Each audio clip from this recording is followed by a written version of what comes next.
On passe maintenant au foot féminin, avec nous toujours Sébastien, Élise et Anise. Bah, avant de parler de revenir un peu sur la saison, Benoît, est-ce que tu peux nous situer un peu ces chamois justement? Alors, nos petites chamoises sont en 5e classe, avec malheureusement une défaite contre Chambly, le week-end dernier. Hier, donc. Logique.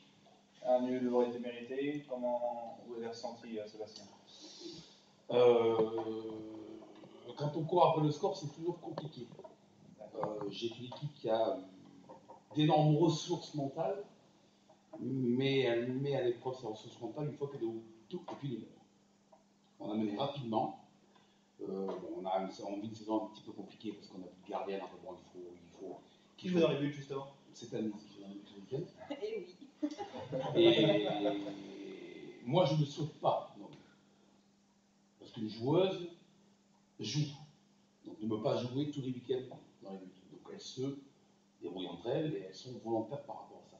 Donc, pour revenir par rapport au match, on a mené rapidement, on s'est fait rejoindre encore au score rapidement, on a été mené rapidement, on perdait 4-2 à la mi-temps, il a fallu dire certaines choses à la mi-temps, donc on agit, on réagit plus qu'on agit. Et autant contre Soyaux, elles avaient fait une très très bonne partie contre une équipe qui, à mon avis, est la meilleure du groupe.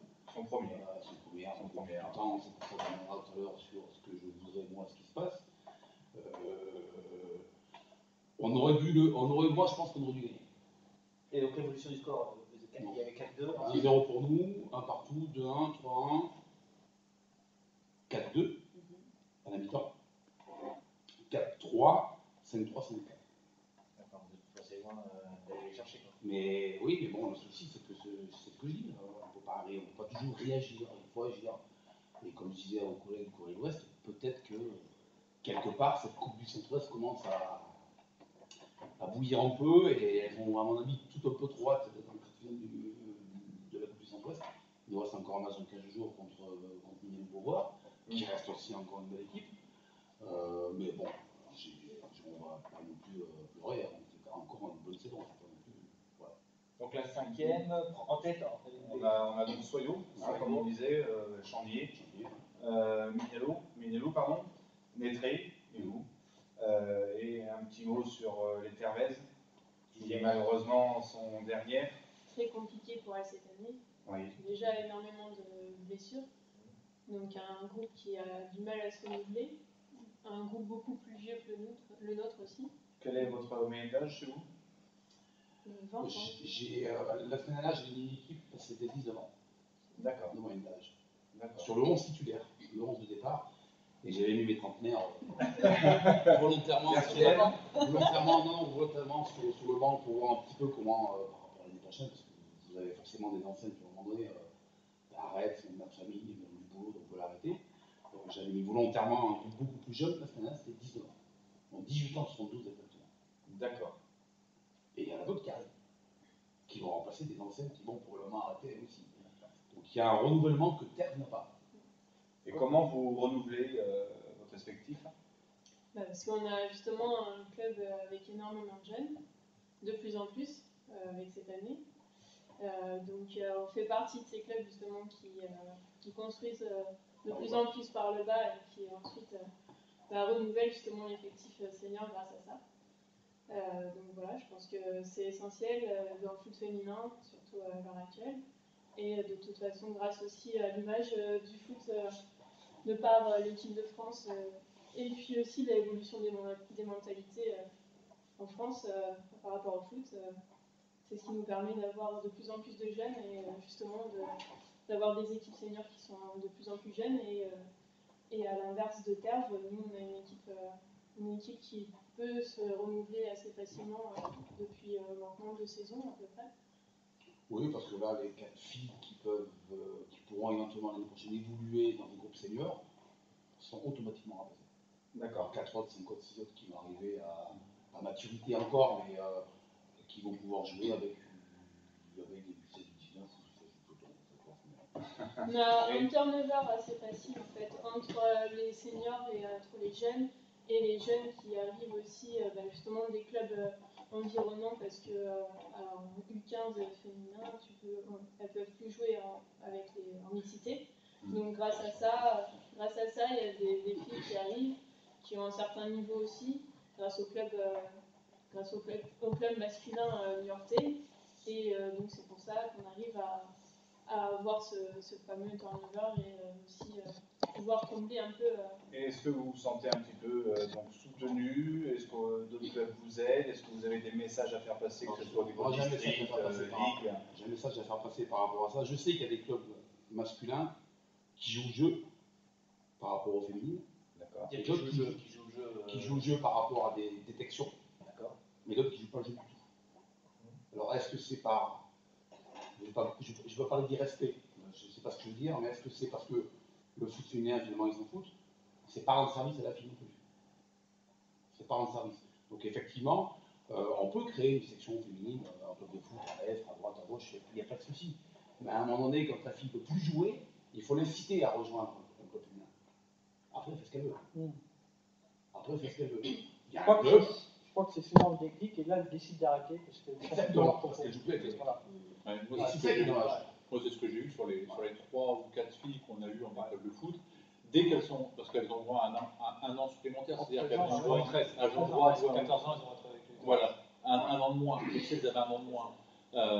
Donc, mais dès lors qu'elles ont pu franchir le pas et jouer dans un club féminin, nous on les a incités à aller. À l'époque, c'était les chamois se créaient juste, parce qu'il n'y a pas excessivement longtemps non plus. 2010. Voilà, donc à l'époque, ça se créait juste. Quand je leur ai dit, allez, va, ah non, moi je.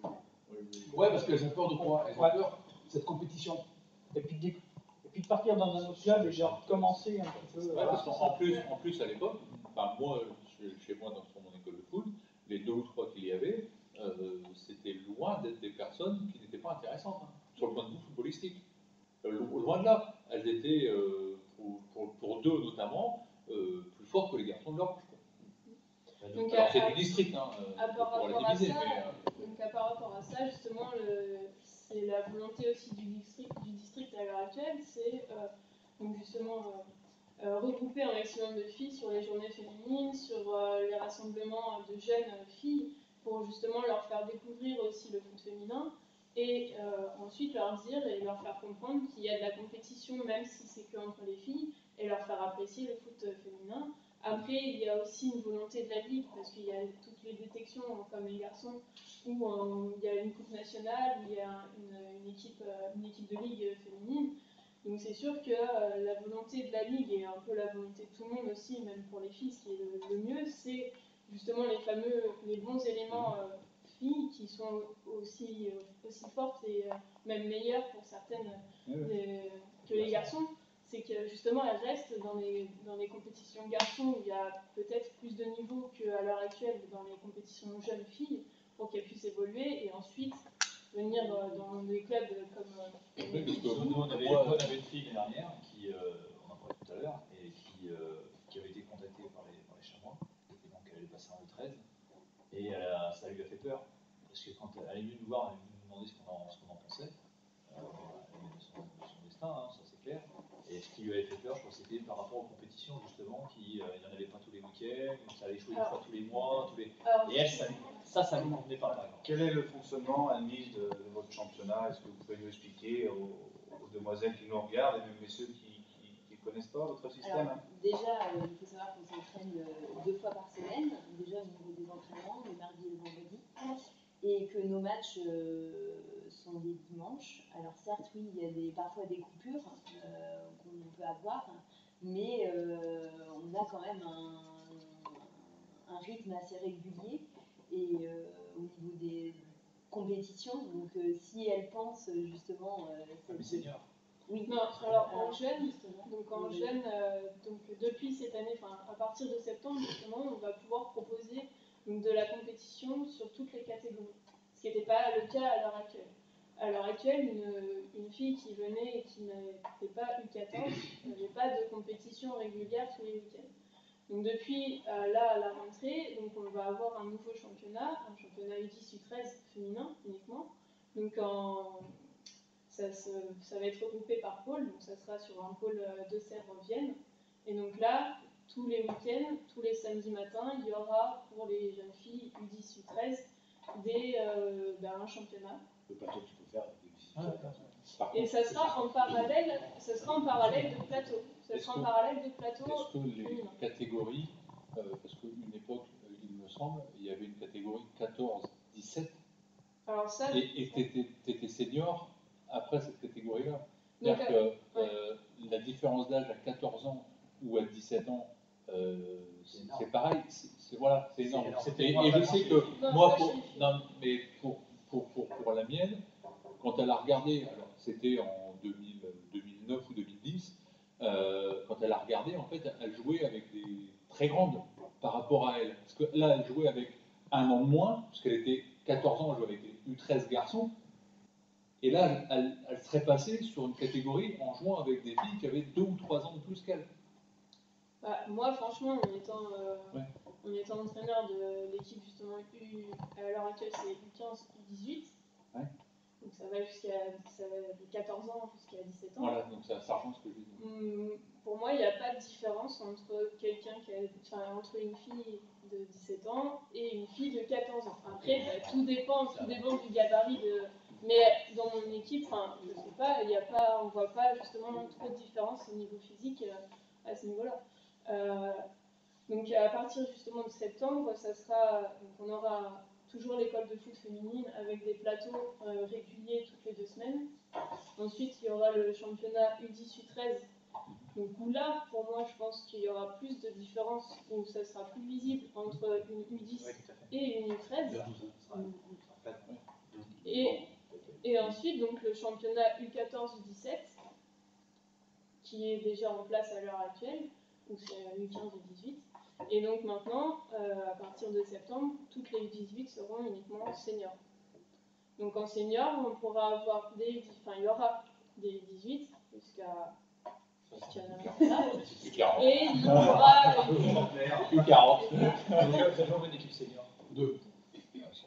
Et je reviens sur les instances. Là. Il y a toute cette promotion qu'ils aident. C'est eux qui demandent d'organiser ces journées de détection.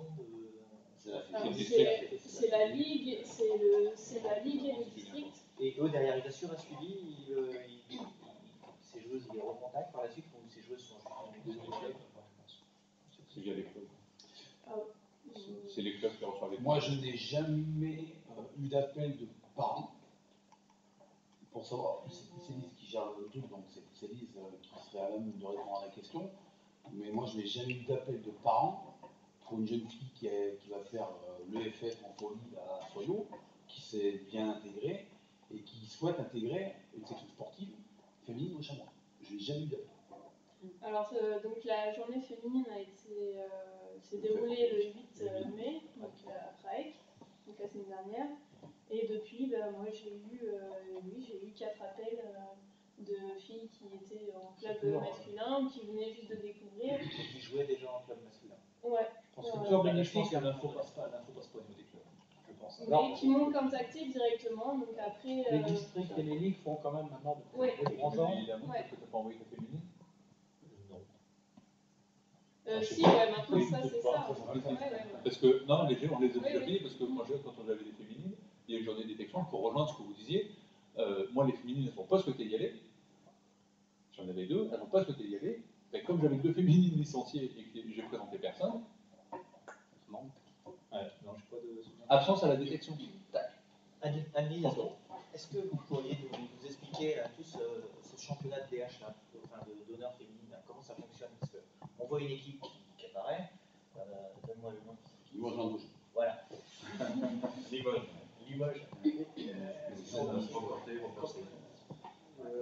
On s'y perd, elle joue un championnat et puis elle n'est pas dans le même.